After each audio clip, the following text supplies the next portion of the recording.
नमो सिद्धाणं नमो ऐर्याणं नमो उपध्यायाणं नमो रोयसव्यसाहूणम्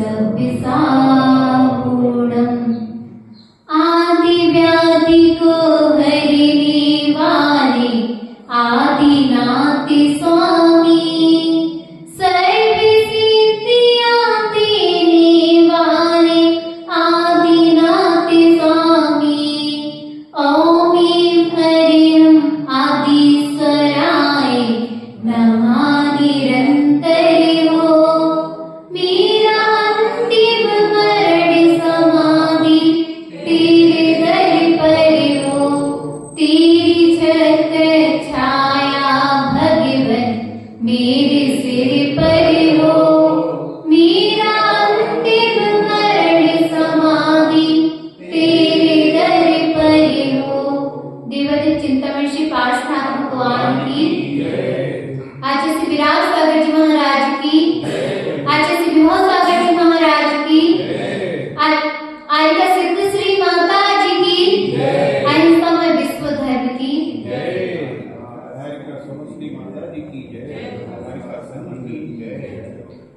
आप लोग संसार में रहते हो या और कहीं रहते हो? संसार में रहते हो ना, तो संसार में आपको सबको अनुभव होगा फिर तो कि संसार में विपत्तियों का अंत नहीं होता है। होता है क्या? नहीं होता है। इसी आचार्य परमेष्ठी पूजपा स्वामी बता रहे हैं कि जो संसारी जीव है वह सोचता है कि मैं एक विपत्ति से पार हो गया हूँ। क्या सोचता है? मैं एक विपत्ति से पार हो गया हूँ तो अब सुख की चैन से सोऊंगा। ये सोचते हैं ना आप लोग? यही सोचते हो ना, अब ये कार्य मैंने पूरा कर लिया, अब मैं सुख से सो जाऊंगा। ये सोचते हो कि नहीं? मगर फिर दूसरा कार्य आ जाता है। उसी प्रकार से आचार्य परमेष्ठी श्लोक ग्रंथराज में बता रहे हैं 12वीं कारिका में कि विपत्तियों का अंत नहीं होता है। अगर विपत्तियों का अंत करना है तो संसार को छोड़ना पड़ेगा। किसको छोड़ना पड़ेगा? संसार को छोड़ना पड़ेगा। और हम मूर्ख प्राणी संसार में इतने रच पच गए हैं कि संसार की बात सुनते हैं कि हमको संसार को छोड़ना पड़ेगा तो क्या होता है? बहुत ज्यादा दुख होता है, घबराने लगता है जी, क्या हमारी मृत्यु निकट आ गई है। और क्या करते हैं? संक्लेश करने लगते हैं। तो क्या होगा इससे? मरण तो होगा मगर संसार में तब भी आप भ्रमण करते रहोगे। इसलिए संसार से बचना है तो धर्म करते रहो और मरण से कभी भी मत घबराओ। क्या? मरण से घबराओगे तो संसार में फिरते रहोगे और मरण को ऐसे करो कि महोत्सव बन जाए। क्या? मरण ऐसा करो कि महोत्सव बन जाए। क्या करना है? अपन को महोत्सव बनाना है, ना कि मरण करके 4 कंधों पर अपन को जाना नहीं है। 4 नहीं होना चाहिए, 1000 कंधे होने चाहिए। कितने कंधे होने चाहिए? 1000 कंधे अपन को ले जाने के लिए तत्पर हो। ऐसा मरण क्या होता है? महोत्सव बन जाता है। आचार्य श्री 12वीं कारिका में कह रहे हैं विपद भव पदावर्ते पादिके बाति बायते या बायते या यावत यावत्या व्रत वर्त्या। आपकी बुक में थोड़ा इसमें थोड़ा सा गलत लिखा है।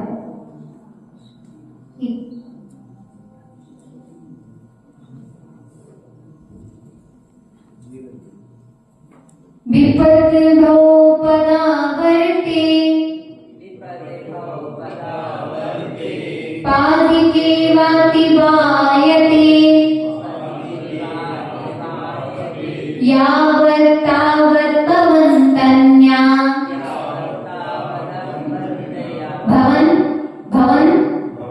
तन्या प्रचुरा विपदा पुरा विपद भव पदावर्ते पादिके बाकी वायते यावत् तावत् भवन तन्या प्रचुरा विपदा पुरा या विपदिवो पदावर्ते पादिके वाति वायते यावत् तावत् भवन्तन्या प्रचुरा विपदा पुरा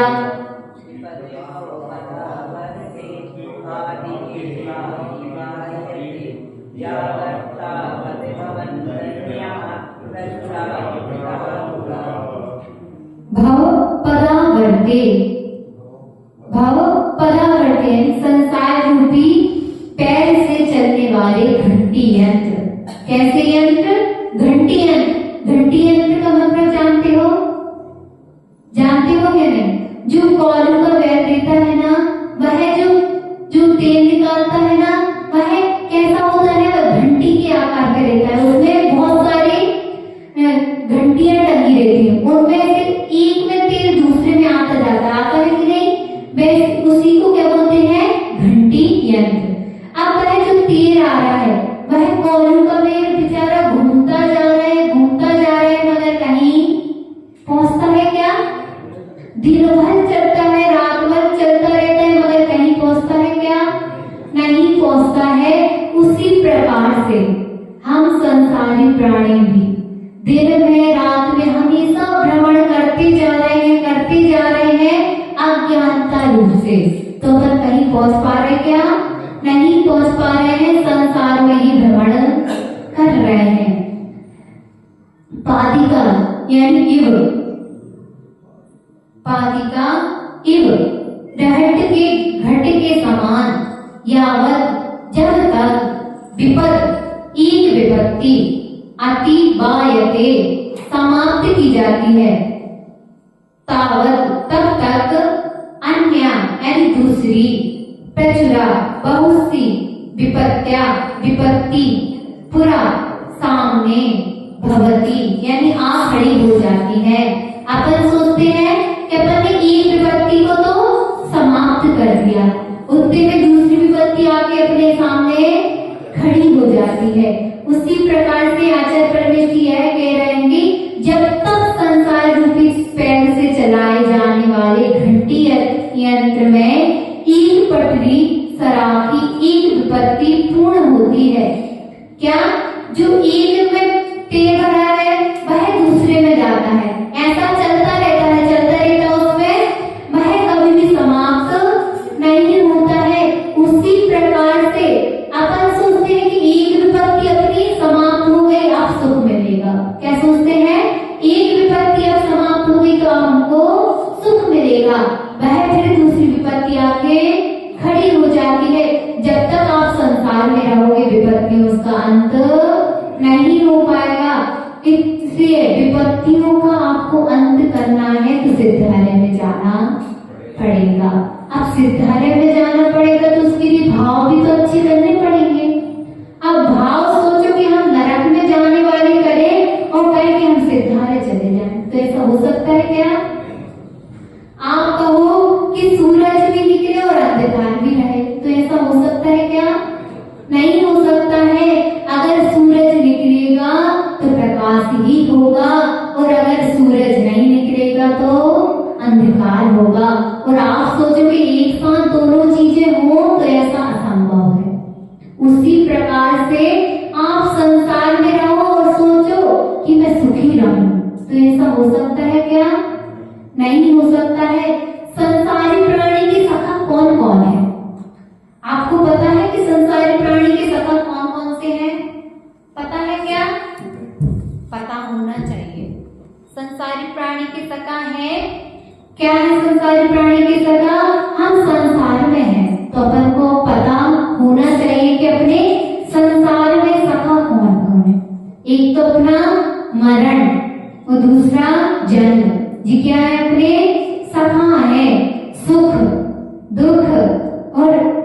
लोभ और सुख, दुख और लाभ और अलाभ। क्या अपन को लाभ होता है तब भी अच्छा लगता है, और तब अलाभ होता है तो क्या होता है, दुख होता है।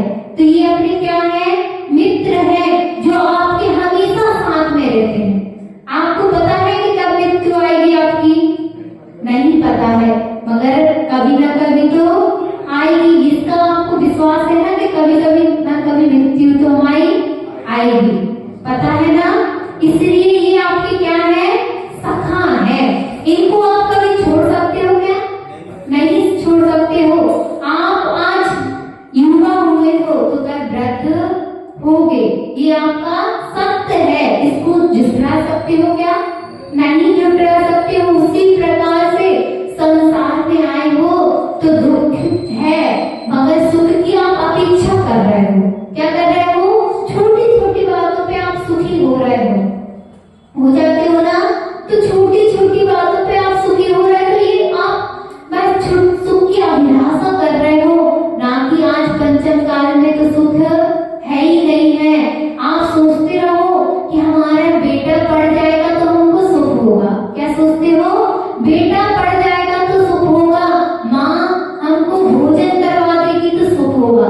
अगर माँ ने भोजन तो बनाया और आपका पसंद का नहीं बनाया तो आपको क्या होगा, दुख हो जाएगा। होता है कि नहीं।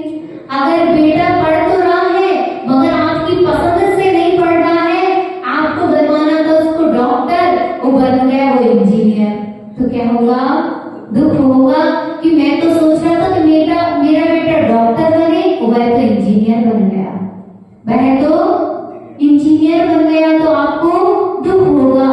मगर ये जीवों से सुख और दुख कर रहे हो ना, यह आपके साथ में जाने वाले नहीं है। आप उनसे एक बार पूछना कि जो इंजीनियर तुम बन रहे हो और डॉक्टर बन रहे हो, उसकी कमाई मुझको दोगे क्या, तो वो क्या कहेगा कि आपकी कमाई तो आपके पास है, हमारी कमाई हम करेंगे तो उससे हमको ही फायदा मिलेगा। उसी प्रकार से आप काम कर रहे हो तो आपको ही फल मिलेगा, बेटे को फल नहीं मिलेगा। अब एक बात आती है कि कुरुक्षेत्र में जब लड़ाई होनी थी, जब पांडवों की लड़ाई होनी थी, तो उन्होंने अपनी जगह का पहले निरीक्षण किया कि सबसे क्रूर जो भूमि होगी हम उसी पर लड़ाई करेंगे। क्या करेंगे, लड़ाई करेंगे। अब कैसे पता पड़ेगी भूमि कैसी है, अब भूमि का अपन को पता करना है, तो कैसे पता पड़ेगा कि कुछ उधर के जो जानन प्रकार वाले थे ना, उन्होंने कहा कि उस भूमि पर एक बेटे की रास रखी हो और माँ क्या कर रही हो, भोजन कर रही हो, तो वह सबसे ज्यादा क्रूर भूमि होगी, जिसमें इतने गंदे परिणाम मांगे होंगे कि बेटा की तो मृत्यु हो गई है, उसकी लाश रखी हुई है और वह तब भी भोजन कर रही होगी। ऐसी भूमि मिले तो आप उस पर युद्ध करना। ऐसा हुआ, उनको ऐसी माँ भी मिल गई कि लाश रखी है और वह उधर क्या कर रही है, भोजन कर रही है। तो क्या आज भी ऐसे भाव होते हैं क्या, पंचम काल में ऐसे भाव होते हैं क्या माँ के, नहीं होते हैं। मगर अपन ऐसे भावों की तैयारी आज से कर रहे हैं। अब कैसे कर रहे हैं, पूछोगे नहीं क्या, कैसे कर रहे हो। आप टीवी देखते हैं, माँ आप टीवी देख रहे हो, टीवी में कैसे कैसे चित्र आते हैं, आपके वैसे वैसे भाव होते हैं क्या, नहीं होते हैं। अगर उसमें किसी का बेटा मर गया तो आपके रोने के भाव होते हैं कि नहीं।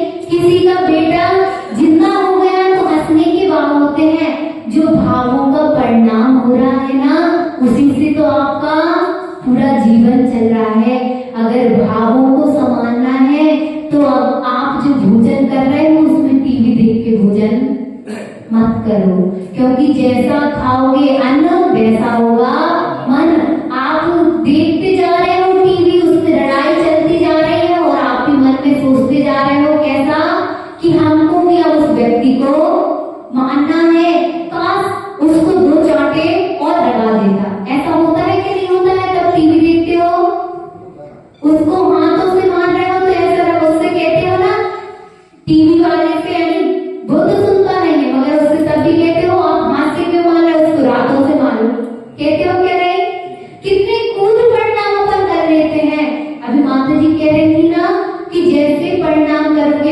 भाव भी वैसे हो जाएंगे। इसलिए प्रणाम कैसे करो? आप खाना खाते समय तो टीवी मत देखो। क्यों? क्योंकि जैसा खाओगे अन्न वैसा होगा मन। इसलिए अच्छा भोजन कर रहे हो। पहले कहते थे कि चौका लगाने नहीं पड़ते थे। क्या? पहले चौके लगाने नहीं पड़ते थे, क्योंकि चौका हर घर में होता था।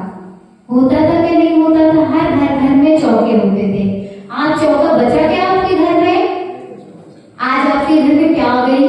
किचन आ गई। किचन यानी किच किच। क्या? हर दिन की आपके घर में किच किच मची रहती है।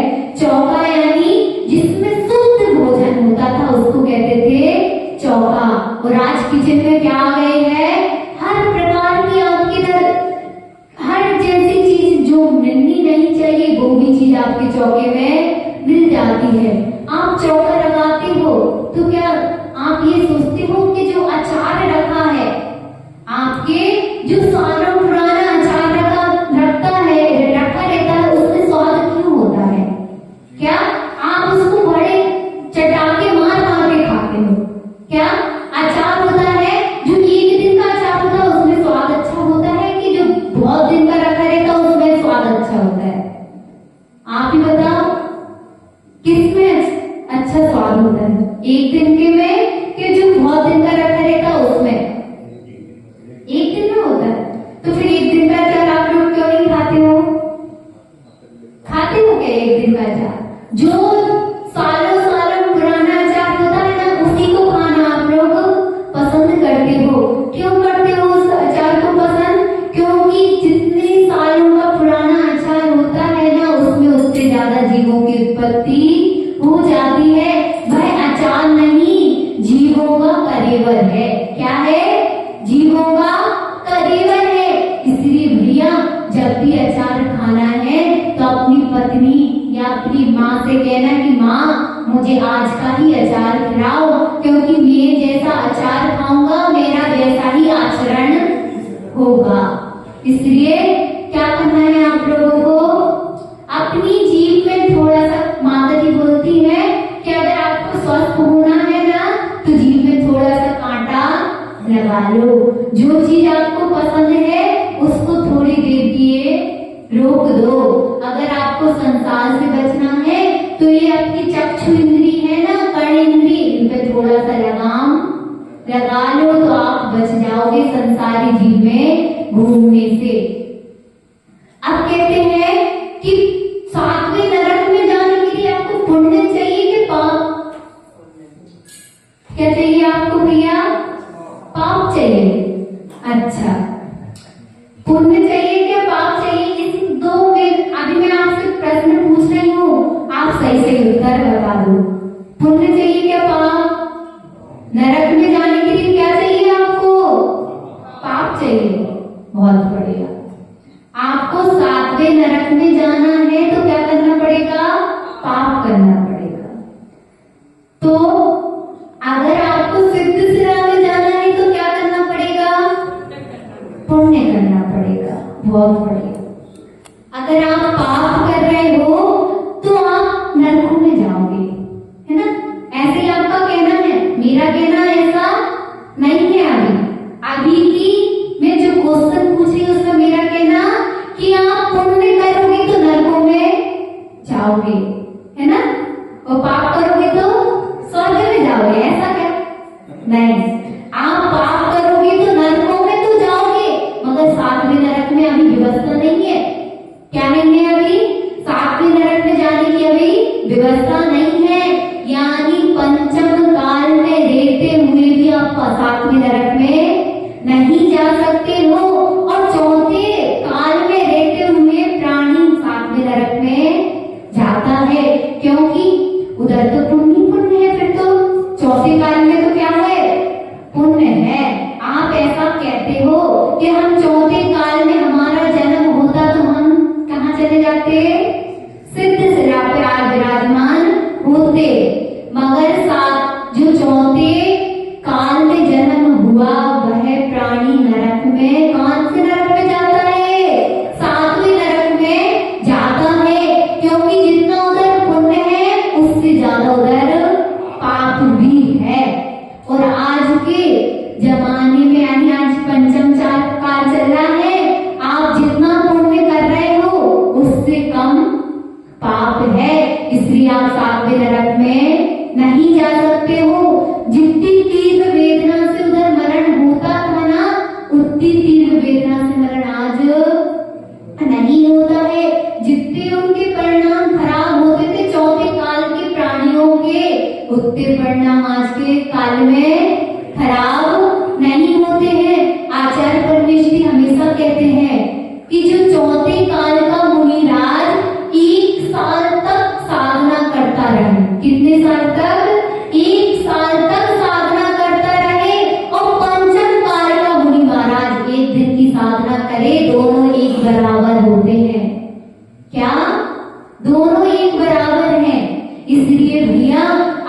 जो आपने ये नहीं पूछा कि मानते कि आप चौथे नरक में कह रहे हो कि 7वें नरक तक जा सकता है और 5वें में ऐसा क्यों नहीं है?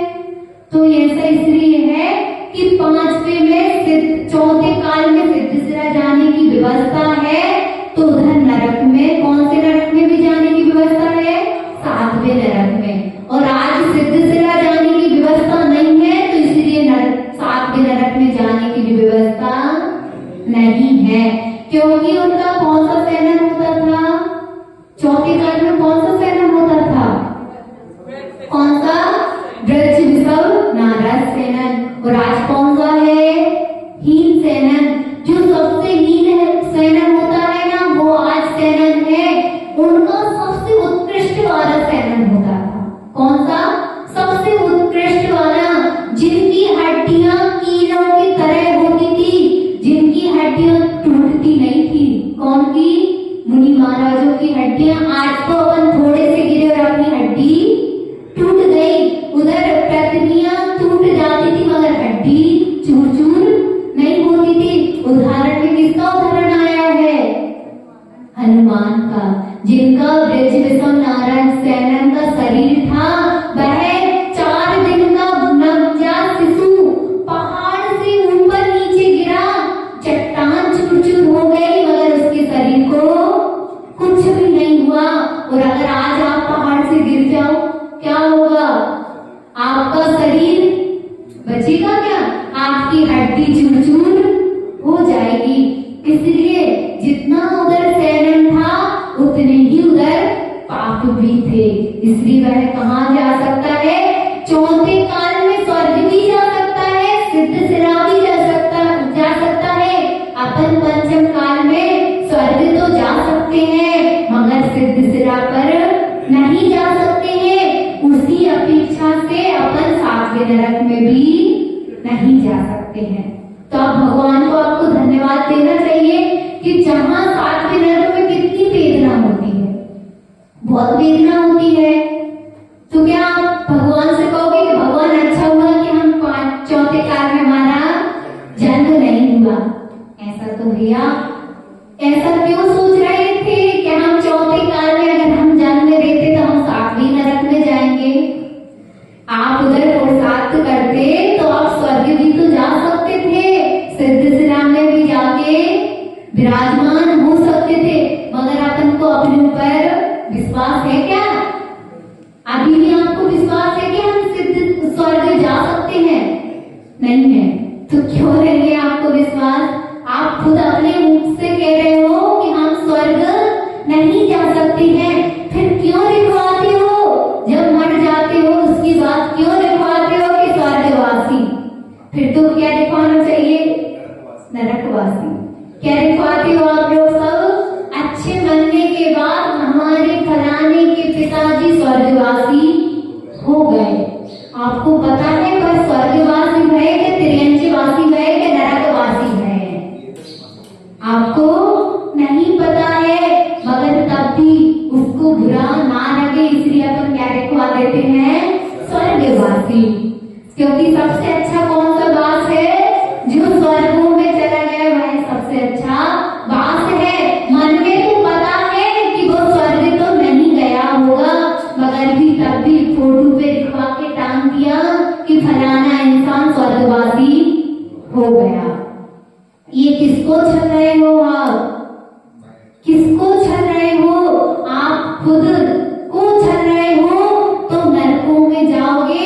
और जो उत्पात सैया तो होती नहीं है, गर्भ भी नहीं होता है। जैसे आप इधर अपने आप को छल रहे हो ना, फिर 1,000 पूछे जैसे बॉल उछलती है ना, ऐसा आपका जन्म होगा। उधर नाना प्रकार के तीर लगे होंगे, उनके ऊपर आप फिर कूदोगे, कूदते रहोगे, ऐसा आपका उधर जन्म होगा। क्यों जन्म होगा? क्योंकि इधर आप खुद को छल रहे हो ना, तो वह भी कहेगा कि बहुत बढ़िया भैया, आज तुम खुद को छलो और हम तुमको छेदेंगे। क्या करेंगे? आज तुम खुद को छलो, हम कल तुमको छेदेंगे। जो इधर मंदिर में मायाचारी करता है, कल कौन कौन तत्वा सुख की क्लास में गया था? गए थे ना? जो इधर मंदिर में मायाचारी कर रहा है ना, तो आप आजकल एक बहुत अच्छी व्यवस्था देखते हो, कुत्ता रहता है, उसको किसमें घूमने मिलता है? कान में। अगर कुत्ते की तबीयत खराब हुई तो उसके लिए क्या आ जाता है? डॉक्टर सबसे पहले आ जाता है। तो जिसने जो कुत्ता ऐसा, जो कुत्ते को इतने सुख मिल रहा है, तो क्या आपको भी सुख चाहिए क्या कुत्ते जैसे? नहीं चाहिए। तो अगर कुत्ते जैसे सुख नहीं चाहिए है तो मंदिर में आके मायाचारी मत करो। अगर कुत्ता बनना है और अच्छा कुत्ता बनना है, कैसा कुत्ता बनना है? जो गाड़ियों में घूम रहा है, जो घर में बैठ के बेड पे रोटी खा रहा है, अगर ऐसा कुत्ता बनना है तो मंदिर में मायाचारी करो। और अगर आपको जो नॉर्मल कुत्ता हर कहीं मिल जाता है, ऐसा कुत्ता बनना है तो घर में जाके मायाचारी करो।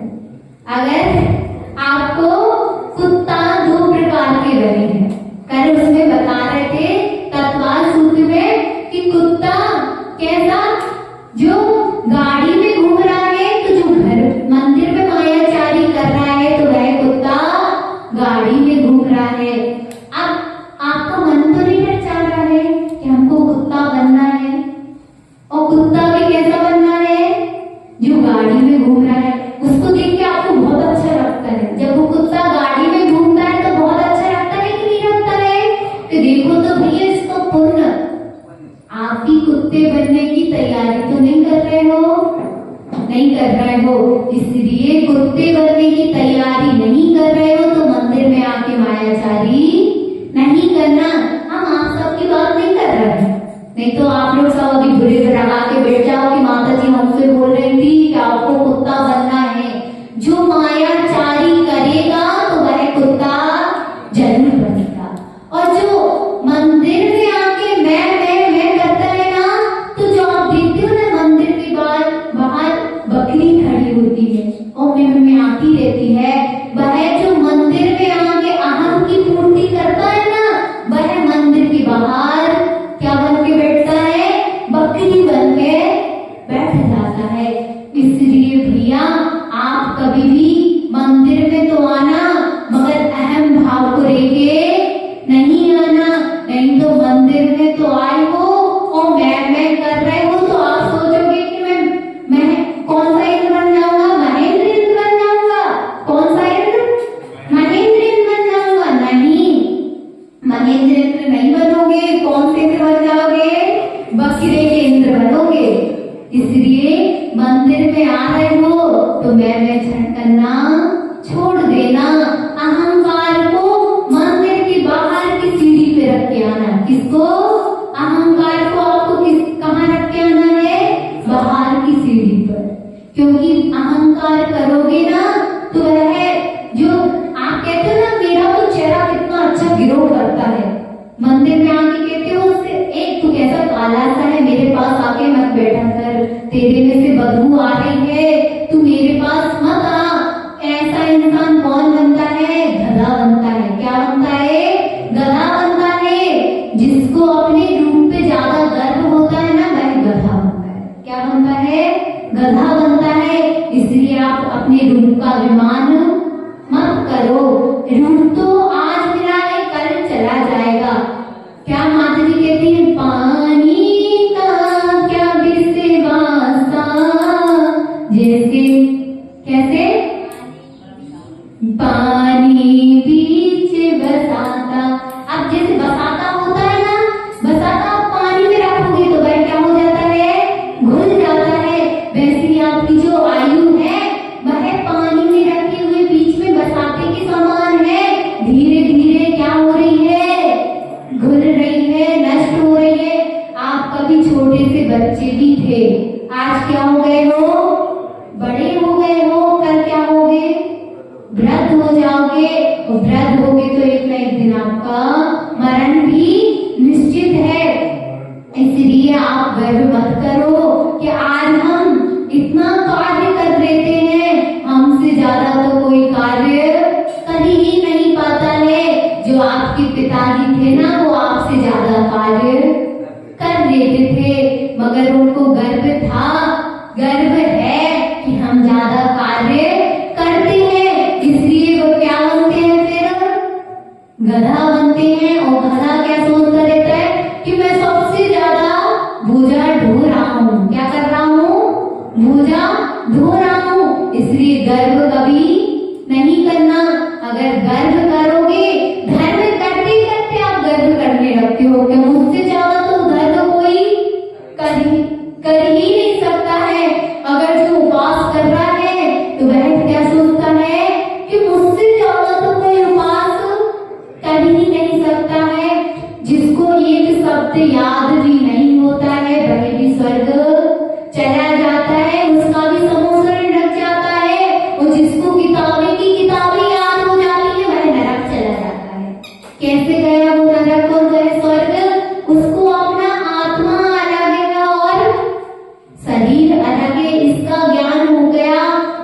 माता जी, अगर जौन माता जी को प्रवचन करना नहीं आता है तो वो माता जी क्यों बन जाती है? समाज की बदनामी होती है। क्या कहते हैं अपन कि ऐसी माता जी को जिनको ज्ञान नहीं है वह माता जी क्यों बन गई, महाराज जी क्यों बन गए? भैया आपको नहीं पता कि जिनको ज्ञान नहीं है वह भी परमात्मा बन सकता है, और जिसको ज्ञान है वह भी नराकात्मक यानी नारकी का जीव बन सकता है।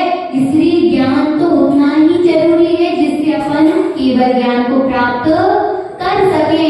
अगर ज्यादा ज्ञान हुआ, आजकल के जीवों को ज्यादा ज्ञान है इसलिए वो केवल ज्ञानी नहीं बन पा रहे हैं, और जिनको ज्यादा ज्ञान नहीं होता है वह केवल ज्ञानी भी बन जाते हैं। बोलो अहिंसा में विश्व धर्म की जब के ज्ञान से